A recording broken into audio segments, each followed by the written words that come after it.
Welcome to day 4 of processing with Tim Stapert, with materials produced by Jeff Nyhoff. Hopefully between the last video and now, or between yesterday's class and today, you have had a chance to play around a little bit with the code and maybe create some of your own images. I actually created some code basically with the things that we've learned how to do so far. Just to give you an idea of something cool you could do. All I've got here is a triangle and a couple yellow triangles, a little brown rectangle, a white rectangle, and a whole bunch of white points and a whole bunch of randomly colored circles. So at this point, this is something you easily could have produced on your own with just the little bit that we've done over the last 3 days. So it's fairly impressive how far we've come already. But for today, if you could go ahead and open up your template, and we'll get started with a brand new sketch.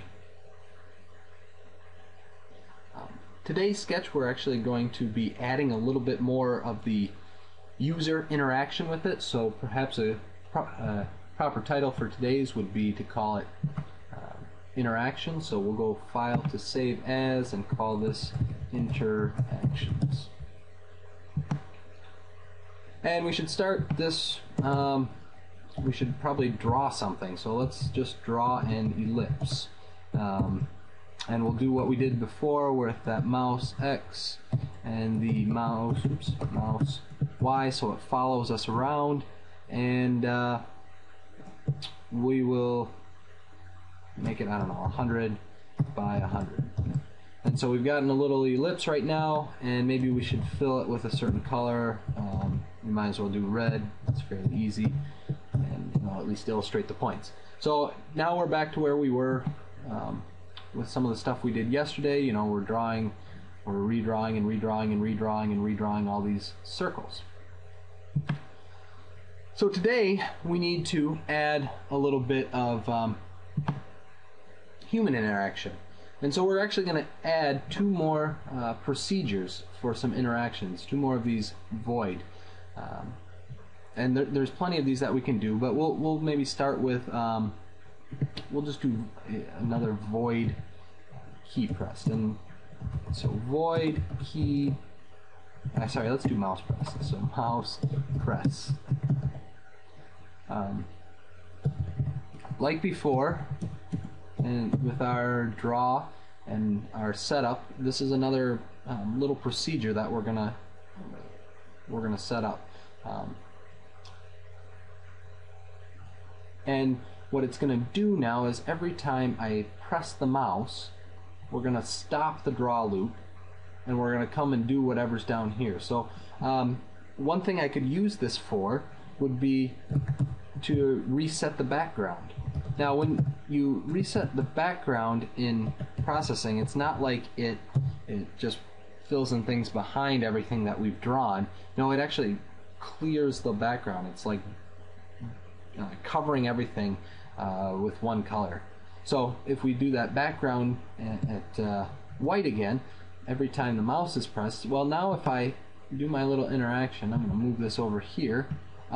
If I press my mouse, it clears it, and I get to start over. And so now I can have a little bit of fun with this, and as I draw, it keeps changing. I could also, pull this fill color out and maybe set the initial fill color to red, and then so 255 0 0. But then every time I press that mouse, it will give me a new random fill color. So random 255, oops, got my parenthesis there, 255, comma, random 255.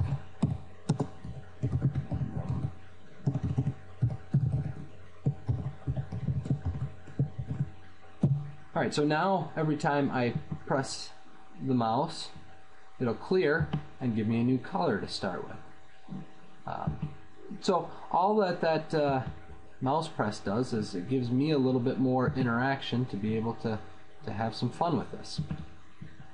One of the other things that I could do inside of here is I could actually save a picture of what I had. The save command will just store the pictures that are currently displaying in my window and save them inside my sketch folder. So I can save it as something called snapshot, I could call it a sketch, I could call it whatever name I really want. So inside here, every time I press a mouse, I'm going to save, and we'll call it snapshot.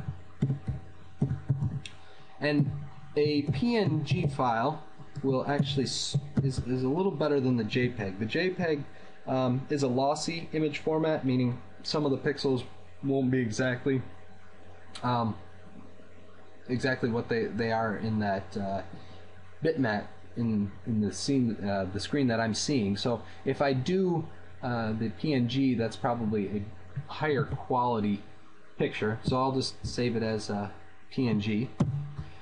So now when I play it, I'm going to draw a little bit, and when I press the mouse, that one wasn't that pretty, so I'm going to do it again. There, that's pretty nice.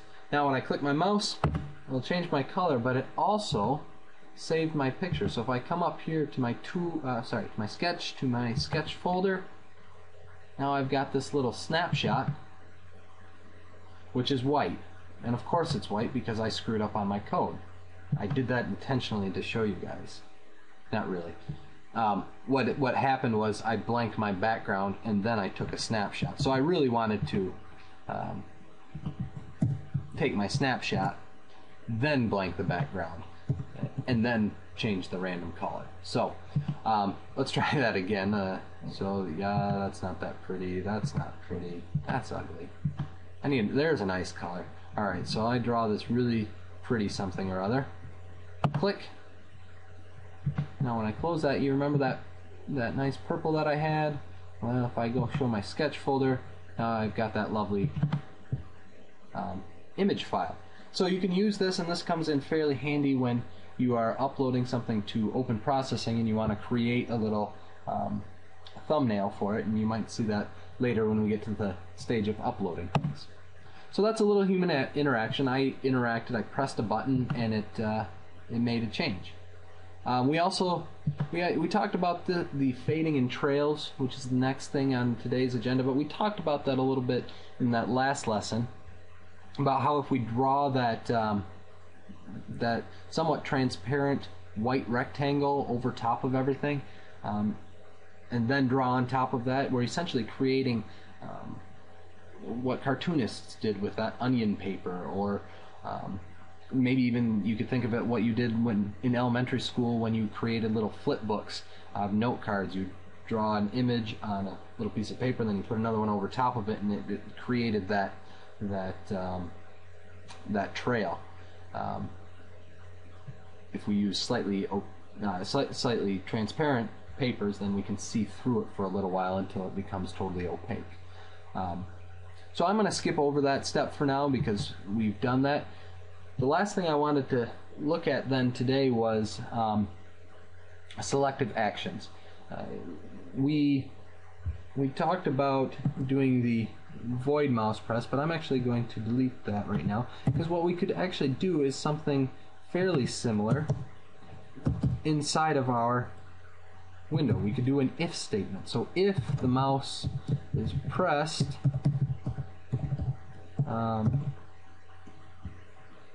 and then we do this inside curly braces. So if mouse is pressed, let's change our fill color to some random red, random green,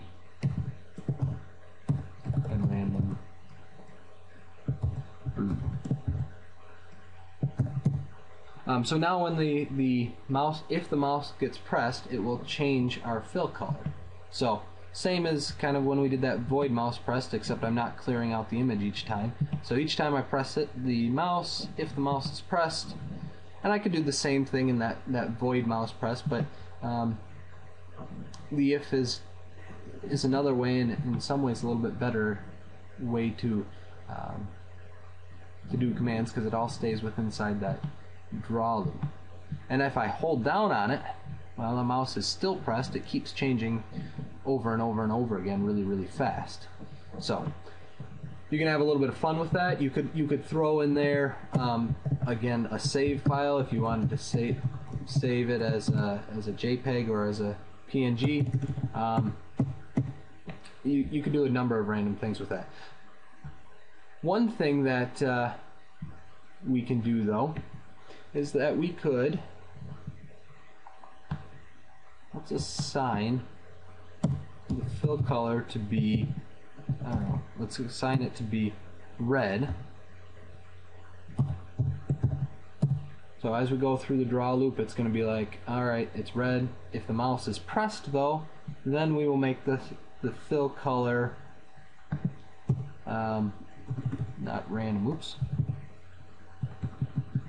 We'll make it a let's get this right here. A blue. So if mouse is pressed, it will be blue. So if my mouse is pressed, my fill color will be blue. Otherwise, my fill color by default was going to be that red. So my red, when I'm holding it down, it's blue. When I let go, it's red again. It's blue. But we could even add a few other layers to this. So let's do this just for fun. Let's put in our 255, our slightly transparent rectangle that's all white. I forgot a semicolon there.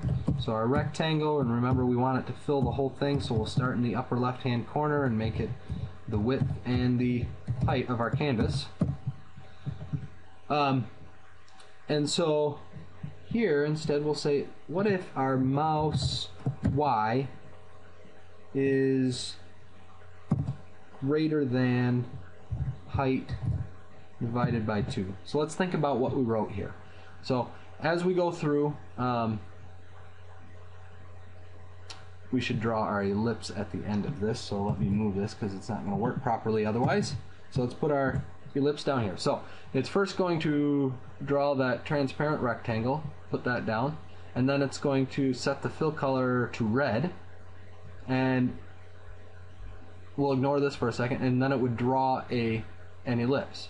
However, if the mouse is greater than height divided by 2, so greater than half the height, so remember we're counting, as we count up we get lower and lower, so if our mouse height is lower than halfway down, then it's going to have a fill color of blue instead.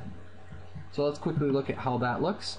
So up here we're at our red, so there we go. But as soon as we bring and we've got those trails, as soon as we bring our mouse down, it changes to blue. So now we can change back and forth. So there's a lot of things. There's almost endless possibilities of things we can do with that if statement. All we have to do is give some kind of comparison, something that will return if it's true or false, and then it will follow what's in that if statement. Otherwise, it will ignore that.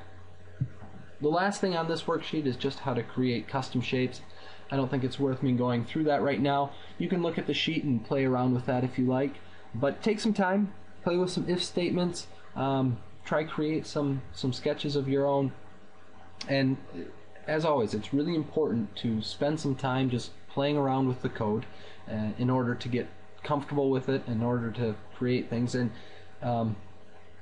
you never know exactly what you're going to get, so play around with it, and you might surprise yourself.